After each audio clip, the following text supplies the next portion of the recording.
Ladies and gentlemen, to talk about comic books, please welcome Ron Marz Bart Sears! Hey, come late. Do you know, I've just found out what So, ladies and gentlemen, are we ready for our panel? Wow, we're not awake there, are we?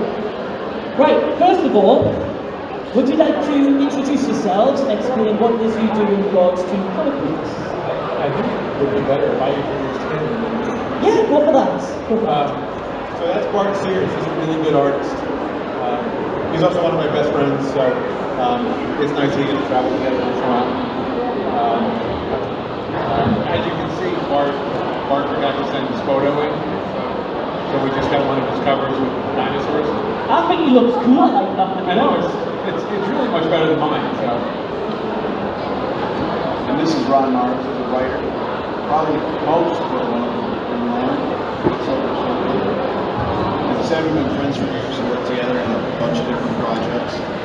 And that's about it. They told me to look good because he's the talker. Bart was under the impression that this was shorts weather for Scotland. So This is shorts weather. It's beautiful. Have you been to Scotland before at all? Never. no, first time. Yeah, I think the shorts was a giveaway if you've never been to Scotland. No, I'm comfortable. I wore jeans the last couple of days and it was too hot. So Scott, when you're saying that you're best friends, how did that come about? Was that through working together or meeting through different sort of comic related things, or was it just totally random how that happened? I think we met because I live in upstate New York, a couple hours north of Manhattan. Bart lived west of me in Syracuse, New York. So I think we worked on something initially, and then I drove out to your neck of the woods to see the studio. I think we initially went into New York together because we're going at the same time. I think we did a road trip. Yeah, that sounds right. So so ultimately, like comics is you end up working with your friends a lot, and Plus, you don't get to meet anybody else except for people you work with usually because you're alone in the room all day. And most of the time, you ultimately, like your best friends in the business, you ultimately go, no, actually, how we, like all of my best friends, like Rickley and Artie is sitting out there in Artie Sally, who came over too, one of my best friends. Like, I have no idea how I met her. It just, like, I guess I met you at some point we became friends. It's just how the business works. Does it make it easier working with friends compared to strangers? Because this whole panel is about working collaboratively, and obviously we'll go into more depth about that, but is working with friends easier, or is it one of those, well, I don't really like that, how do I approach that, how do I talk about the work? Well, it's better if all of your friends are really good artists. Like, you know, so the real key is don't be friends with crappy artists. But I actually think it's a lot easier to work with your friends because you, obviously you tend to be friends with people who have the same point of view and perspective as you in terms of how you tell a story and how they approach the page. So I've worked with Bart a lot, I've worked with Rick a lot. So you tend to go back to that same well all the time because you know that they're going to translate the story that's in your head onto the page in a way that you're going to be happy with. So I think it's kind of a chicken and egg question. Like, are you friends with that guy because he's a good artist, or do you want to work with him because he's your friend? And the answer is yes to all of it.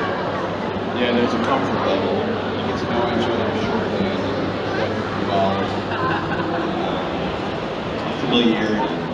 But at the end of the day, when I get a script, it's mine and I do what I want.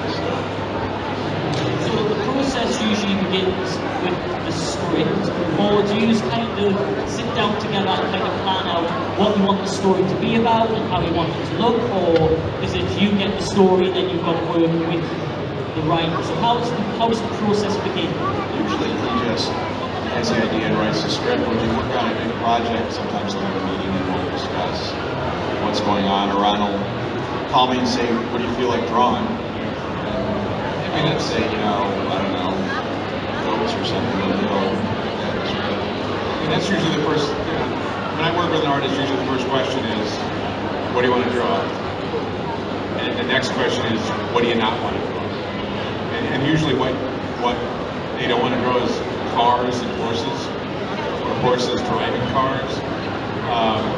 So, when at all possible, you want to, part of my job is to obviously tell the story that I'm being paid to tell, or that if it's a creator owned thing that you want to tell. But part of it is also, my job is to give the artist what he or she is going to be excited about drawing.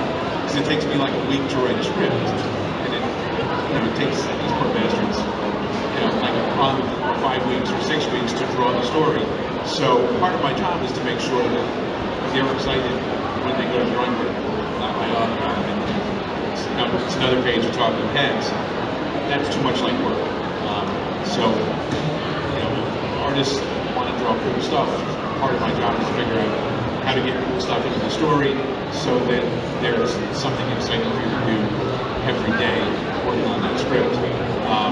And then it's a fucking project. I mean, I write a script for Bart differently than I write a script for Rick, differently than I would write a script for somebody else, depending on what their strengths are and how they approach story and how well I know what they're going to do. Like I can tend to write a little bit more shorthand for guys like Rick that I've worked with a lot, and somebody that I haven't worked with or maybe isn't quite as adept at visual storytelling.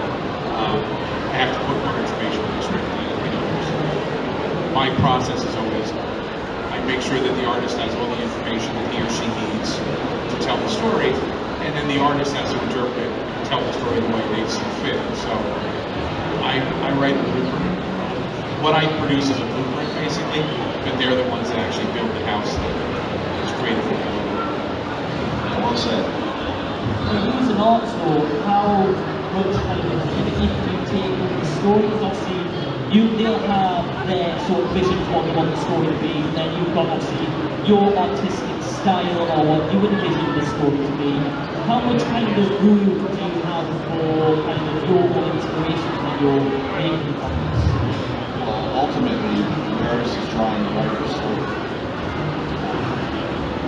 But we have to decide how we want to tell this. And that's completely up to me. I mean, I look at this script, else's script, a lot of material, and make the best decision that can possible. Do you find that they sometimes leave you notes saying, I need it to look like this? Is that allowed, or is it one of those you just try and, like, how's the process of saying, this is kind of how I envision the panel, so the writer, compared to also actually, this is how I envision the panel. How do you kind of deliberate on what is going to be best for the story? I know he's just going to draw whatever he wants anyway. Ronald will write, I'd like this to be the biggest panel on the page, or whatever, but I don't agree on this. I'd be the best.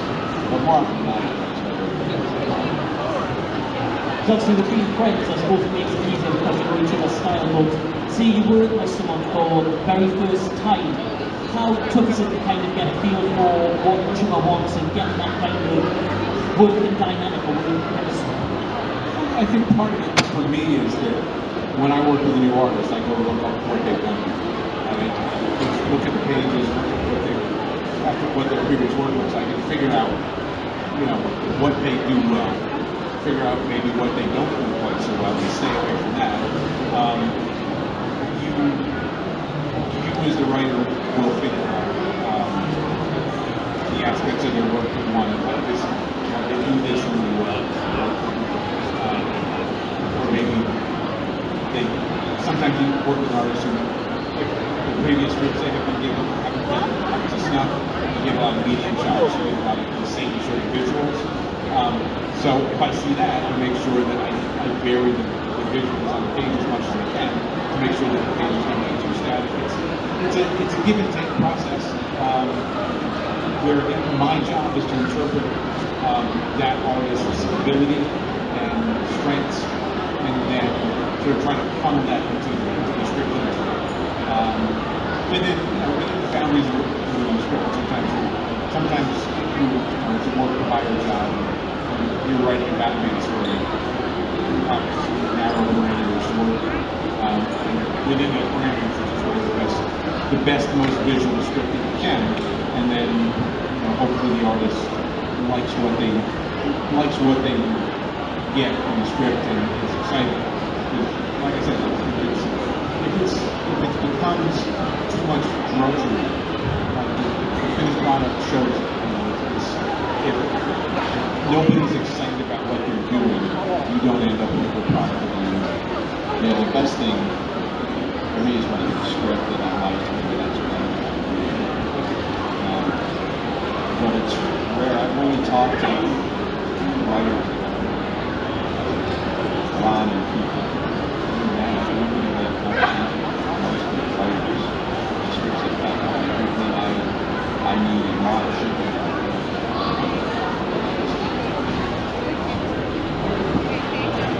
I don't know how collaboration, more so collaboration. See, I like that part of the process. I like to pick up the phone and talk to somebody, or at the very least, email or Skype or whatever, and talk to them, and sort of hash out how we want to do this. I know there are plenty of writers who just write the script and send it off, and that's the last what actually happens. To me, it's an ongoing process of talking to the artist, getting the pages back, reinterpreting the dialogue. I think the more organic the process is, the better it is, rather than just an assembly line where I write the script, the artist draws the script, I the pages when they come in. To me, it's all about the finished product. It's not about my aspect of that process.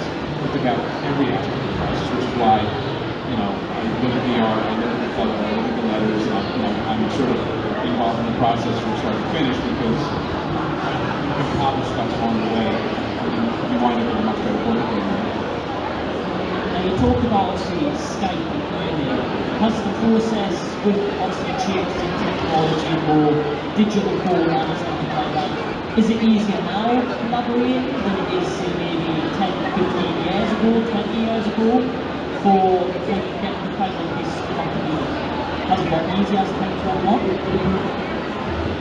I think it's easier to collaborate when you know where to get in touch. When I first broke into the business, you spent a lot of time on the phone because you talk to your editors. Now you spend no time. You spend the touch like via phone. You talk to each other on Skype or Facebook or FaceTime, instant messages. I think it's if that's how you want to work, it needs to be very collaborative. You finish the page, we send it. Scan it. See it. Or they request it, such as you can do a couple panels without seeing I think the collaboration's always been now it's more instantaneous, and digital technologies allows us to like the colorist is sending me two different versions of the page. This one has this one, everything's lit in there. It's this one, everything's more naturally lit. Which do you think works better? And I can I can pick and say, all right, I think this works better, and that'll set the tone for the whole scene. So you can do more back and forth if the editorial team allows you to. Sometimes editors don't really want creative struggling because they want to control that process. But we don't like that. Most of the time we ignore that and just do it anyway. I was about to say, because obviously who would have the final say through music on saying, well, I like it this way, I like it that way. Would that literally just go down to the editor saying, well, actually, this is the way I want it. So how much overall control would you have, or do you have very little control, as in they say, I want this, this and this, I want this, this and this, and you just have to follow that script as it would have been. I think it depends on the editor. I mean, it depends. And the editors that I like to work for are the ones that trust me to do my job. Because frankly, I've been doing my job longer than most of the editors have been doing their jobs. Or frankly, longer than most of the editors have been alive. Like, so when I get story notes from somebody who's been working in the business for 2 years, like, you have to be respectful. Do you read those notes? Yeah. You have to be respectful and you have to be professional, but you also want to, like in the back of your mind, you're saying, well, look, dude, I've written more comics than you've read, so maybe I know what I'm doing. And the editors, the good editors will go. Good editors send you out of the way. Just kind of steer. Yeah, I mean, ultimately, yeah, totally. Like ultimately, we have to know what we're doing for the job to get right in the first place. So the editor's main job, I still think, is to hire the right people. Like if you don't hire the right people, no amount of meddling in the process will make the thing come out right. And if you have hired the right people, you can just get out of the way and let them do their job. I mean, I think the best editor that ever worked on comics was Archie Goodwin, who worked for Marvel and DC. He was also a brilliant writer. And that's what Archie told me early in my career. I was in his office at the DC Comics, and he said, like if I do my job correctly, which is to hire the right people, then I don't have to do anything. Like if I don't do my job right and I hire the wrong people, no amount of me inserting myself into the process will fix it. So he really felt like you hire the right people and get the hell out of the way, and tell them when it's due, and check in to make sure everything's going to come in on time. But other than that, you really can't do a whole lot to fix things if they're going astray. And so when as a writer, and certainly when I edit stuff, that's the method that's always in my mind is get the right people and help them tell their story the best they can tell it. Don't force them to tell the story the way you want to tell it. You talked about obviously Archie being sort of like an inspiration in a sense. Is there anything that has inspired you that made you say draw or create comics the way you do, or like write the way you do? What has been your inspirations that got you into kind of like the world of comics in a sense? We have actually a lot of the same inspirations. Conan, all that power stuff, Tarzan, all the pulp stuff, Shadow, so Rebo. I mean, for me, it was all the stuff that I discovered at like 11 or 12 years old. Star Wars, Edgar Rice Burroughs, R.B. Howard, and then the comics that were out at that time, and comics later on, like Dark Knight and Watchmen. Jim Starlin was obviously a huge influence in my career because he's the one that started me doing this.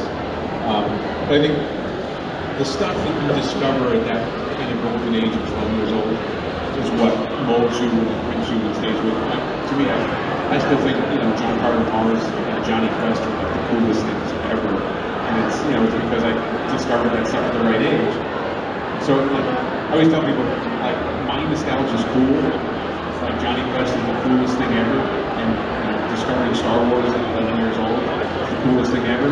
Like if you're like one generation removed from me and you think Transformers and Ninja Turtles are the coolest things ever, well, that's just stupid. Like so my nostalgia is cool, but yours is stupid. Have you been any talk about the Johnny Quest and everything? Have you ever wanted to jump into certain areas that have inspired you, or see maybe get involved in the artistry of it, or do writing of it? Is there anything that you just gone, I wish I'd done that so far, and that's something you want to do in the future? Oh yeah, I mean, you have your bucket list of stuff that you want to get your hands on, you want to play with. Thankfully, my bucket list isn't very long now because I've gotten to write Star Wars, and I've gotten to write Tarzan, and I've gotten to write John Carter Mars and Conan. Like a lot of the stuff that meant a lot to me as a kid and still does. I've been able to get my hands on in some way and sort of scratch that itch. And sometimes it goes great, and sometimes it doesn't turn out like you wanted to. But still, like I always feel like 11-year-old me who sat in the theater in the summer of 1977, and I had that Star Destroyer go over my head for what seemed like 4 years at the opening of the movie. Like that changed my life. That was my jaw must have been on the floor. And if I could go back and tell that version of me that, you get to write stories with Darth Vader and Han Solo and Chewbacca, 20 years from now, my head would explode.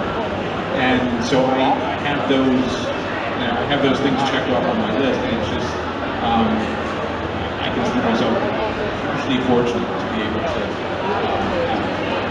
have touched on virtually all the stuff that I loved as a kid, with a couple of exceptions here and there. But gotten to make my 11-year-old self very happy. Kind of different, I guess. I never really created podcasts that made my career. Stuff I loved, I loved as is. So I never really felt like I had something to give that someday. It's great that I got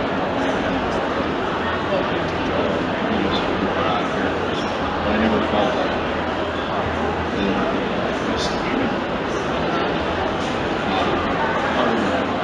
So talk about obviously inspiration. Comics now are starting to become very, very highly popular, more than what they have been in the past. Comics used to be seen as very niche, now they're seen as more popular culture. For those people that are inspired by comics, what would be, say, some of your advice to get into the writing or to start getting into the artist side and get into the drawing and get into making the panels and everything like that? What would you say to those people that have been inspired by comics to try and get their foot in the door in the industry? If you're going to be an artist, then you have to look at the draw first of all. So you have to.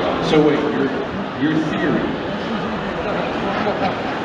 is that if you want to be an artist, you need to learn how to draw?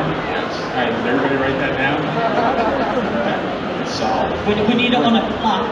Revelation 2019 What- to draw. What other pearls of wisdom do you have for us? It sums it up pretty much. And to learn to draw, not comics, learn to draw like art school from classic masters, illustration masters, especially from the early 1900s and mid 19th century. That deals about structure and the basics of building blocks and constructing figures and anything that you're going to draw in 3 dimensions. That's the best advice I can give is drawing comics and learning to draw. It's that perseverance as well, because I can't even draw stick figures on a straight line. It's that perseverance, and obviously, is there anything when you were first starting out that you were thinking, can I actually do this? What motivated you to kind of push yourself, or was it just that I just need to keep drawing and I go that far? I think I wanted it to look a certain way. I started drawing when I was 10. Well, I was drawing my whole life, but at 10 I decided I wanted to draw comics. So then I just pushed myself for all those years till I was 20 and got my first job. I was, training myself, looking up, figuring out how to draw and finding books. There's no internet. So finding books from Andrew Loomis. He talked about constructing constructing a movie, so I could figure out how to do this in my head. So it was just like trying. And it wasn't every day, but it was a lot. How about you for writing? So you do it every day. I mean, that's ultimately writing. You have to do it every day because right now you suck at it, and actually most professionals suck at it too. But it's like a muscle. You have to exercise it every day. I always tell people that if you want to write, even if you want to draw, you do it every day because you've got a lot of crappy work in you, and you have to get through all that stuff before you can actually start accessing the good work in you. And if you specifically want to break into comics as a writer, obviously you have to read. You have to read not just comics, but read everything there is to read. Fiction, nonfiction, newspapers, magazines, whatever story you want to read, whether it's a real life story or fiction, you have to learn how stories work in order to tell them. And then when you want to start doing comics, just start doing comics. The best way to learn how to do comics is to make comics. And your first attempt at making a comic will suck outrageously. It'll be terrible. Very true. You might not understand that when you're doing it, but like a week later, you look at it and go, "Oh man, what did I do?" But if you want to do a comic, if you as a writer want to do a comic and you can't draw, like I can't draw. My artistic skill set is about where yours is.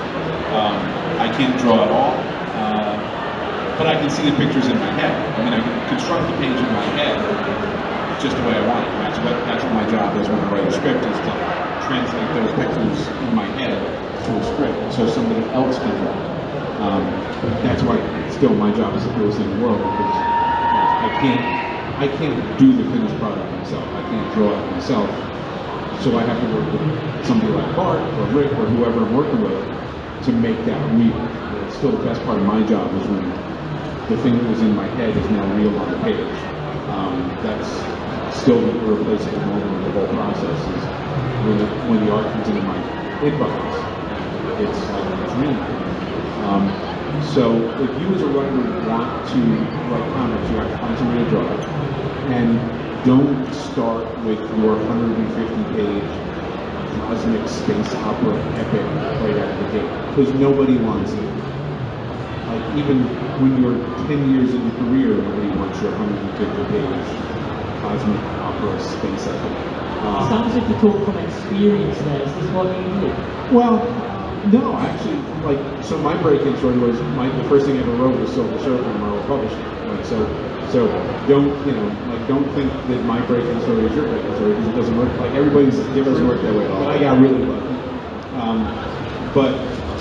But when I broke in, there were no other ways to do comics besides working with one of the major publishers. Now you can make a comic. You as a writer can get together with an artist, make a comic, get it colored, get it lettered, and put it online, and put it in front of the entire world. So do that. Like, make your comic. Do an 8-page story or a 10-page story. Make it and put it out there. And like I said, it's going to suck. It's going to be terrible. You're going to be embarrassed by it. But do a story and finish it. Put it out in front of people. You will learn more during that process of actually making a comic than you ever would if you read a stack of books on script writing, how to draw, and all that stuff. The process of doing it is how you learn to do it. So your first one's going to suck, but your second one's going to suck a little less, and your third one's going to suck a little less. So if you keep at it, if you have the perseverance to keep doing it, you will get better at it, and you'll probably get good at it if you do it long enough. The process of making a comic is not easy, but it's like going up a set of stairs. Each step along the way, you're going to get a little better at what you do, and you put your stuff online, and then you take your stuff to small press. And when you have some small press stuff, you use those as a calling card to medium-sized publishers. And if you can get hired at a medium-sized publisher, that's your calling card to take it to a larger publisher. And it's like working your way up that set of steps, little by little. And frankly, it's easy for me to say because my first comic job was from Marvel Comics. That doesn't happen. So it's sort of an embarrassing story to tell. But the process of working your way up through comics takes years, but somebody has to, right? Somebody who is going to do that for years and stick to it is going to be the writer of Batman. Somebody who's writing small press stuff right now is going to be writing Batman for 10 years. But it's going to be the people that stick with it that actually get those opportunities. You have to be willing to put in the time and the effort. And frankly, as a writer, you're going to have to be willing to put in some money. You will likely have to pay your artist for your first few stories, unless you're just, friends who are collaborating and you both have the time. When you get to a certain stage of your career and you want to work with like a better artist, a pro artist, somebody that's at your artist alley right now, you're going to have to pay him to do the paintings, because everybody needs to eat, right? So it's not fair. That's nobody said this would be fair. Writers often end up footing the bill for stuff because it takes us this long to do our job, and it takes the artist that long to do their job. In terms of time investment and effort, writers get away with the minimum. The artists have a lot more time and effort into what they do. So you're going to have to compensate them. And the better you are able to compensate the artist, the better artist you'll be. And you as a writer, the reality of this is your story gets judged on how good it is. Like if I write a story for Bart and he draws the hell out of it, and it looks great. It's a good story at the end of the day. If I get the same story drawn by somebody who has no idea what they're doing, the story sucks. It's the exact same script.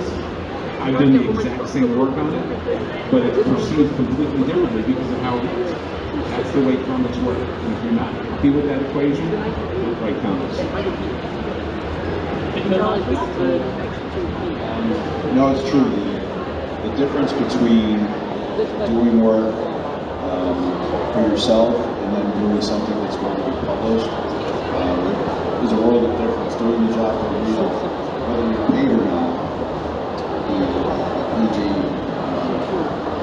mental hoops you go through.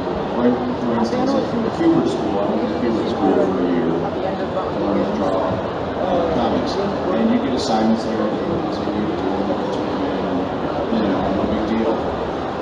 Then you get your first job for Marvel Comics, and you really have to draw comics that you're going to get paid for, and it's going to be printed for the world to see. And suddenly your focus narrows distinctly, and that page becomes the hardest thing you're ever going to do. And, the first job sucks horribly. And then what you have to. And then you go through this process, and eventually you start to learn actually what to do. Comic pages for 5 years. Now suddenly it's a whole different experience, and you really actually start learning. Once you start doing it for real, knowing people that you start. Do you think now comics move on more culture now being more accepted? And do you think there's a lot more pressure on users, writers, as artists to make comics to that next level? I mean, sit down and do a good job because you're supposed to do a good job anyway. Whether the audience is 3 people or 300,000.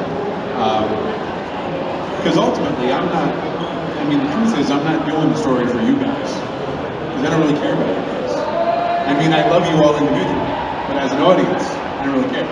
Like, I'm writing the story for me because I'm the only audience whose tastes I'm sure.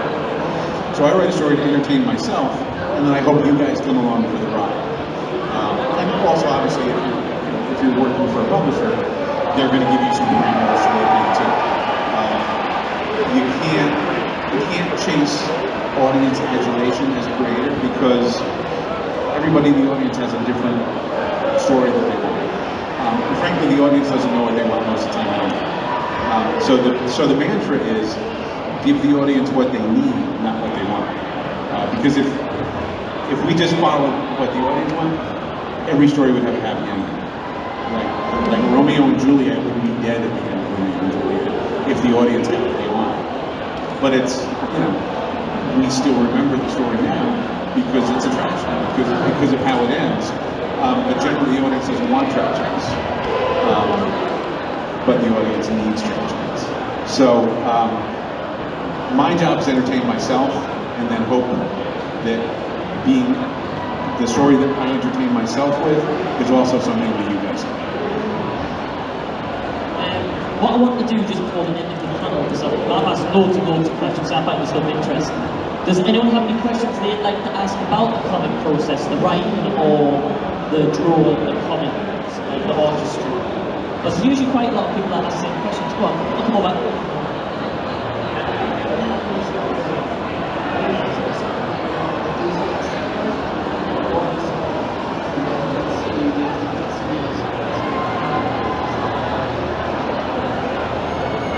We didn't get any of it because it all went that way. So what he said was, if you've got a project which you're not as inspired or enthusiastic about, what do you do to kind of push yourself to kind of get the job done to a good standard? I believe that was the question. Yeah.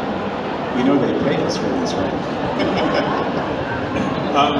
Yeah, sometimes you do a gig and it doesn't turn out to be the best fit or now hopefully, like as you go through your career, you learn which things are going to fit, which gigs are good ones. Sometimes you do one that, oh man, this isn't what I wanted. I've done runs on books that did not turn out like I wanted to. I did a year on Superboy for DC, and I really liked reading the Superboy comic before I took it over. I found that when I started writing it, I didn't really care about Super Bowl because like the problems of a 16-year-old kid who was kind of a jerk were not of interest to me as a writer. So I did the best I could for a year, and then when I wanted to go off in a different direction and the editor didn't want me to pursue that direction, I ended up leaving the book because it just, there wasn't a spark there. You are ultimately paid to be a professional and turn in the best job you can. Not every issue that you do, not every script that you do is going to be a home run. Not every time, like every time you step up to the plate, you don't hit a home run. But you do the best job you can within the parameters that you're given. And frankly, a lot of times you don't know when the book isn't going to be just what you want it to be because you're too close to it. You can't see the forest, you can just see the trees. So you don't really know until you look at the finish station and go, it wasn't quite what I wanted. When you're in the midst of it, you just do the best you can, because ultimately you're being paid to be a professional, so you be a professional. Yeah, it's commercial work, but it is tough when you have a job that you just have no interest in drawing, writing. But I think what has always driven me personally is I want to put out the best thing I can on the page possible. So that's where I get the inspiration from, is how can I make this thing that I don't like very much cool? How can I improve it? How can I make this something that I actually will be proud of? And so it's more of an internal inspiration than external. Yeah, I mean, ultimately this is, you don't wait for the muse to strike. That whole, I must have my inspiration given to me from the ether. Yeah, that's all bullshit. You'll never get anything That's done not real. that way. Like you gotta, the professionalism that you bring to the job is directly related to how much time your butt spends in the chair to do the job. You can't call your editor and say, I wasn't inspired today, so the book's going to be late. It doesn't work that way. The editor has never taken that as a valid excuse. So, you fool around for a few days if you don't quite have the story sorted out, but ultimately you have to sit down and do the work. And when you do that, you sit down and you do the best job you can on the story that day, and then you do the same thing the next day. Any other questions while we're watching? So, I'll put you next.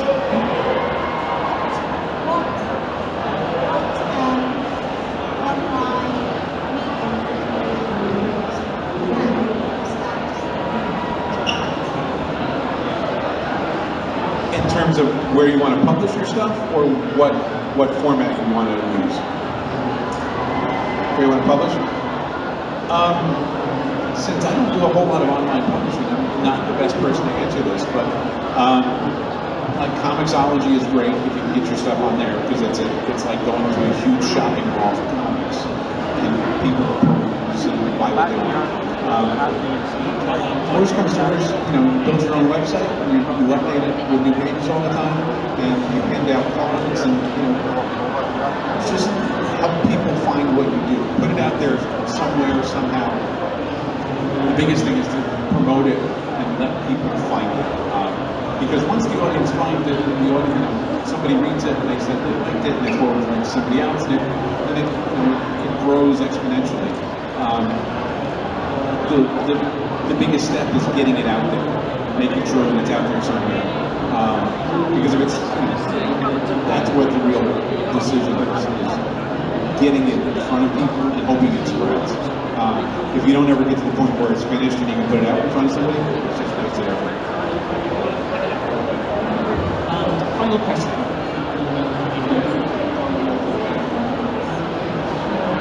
How do you come up with your comic ideas? Yes, how do you come up with comic ideas? Buying them from the idea shop.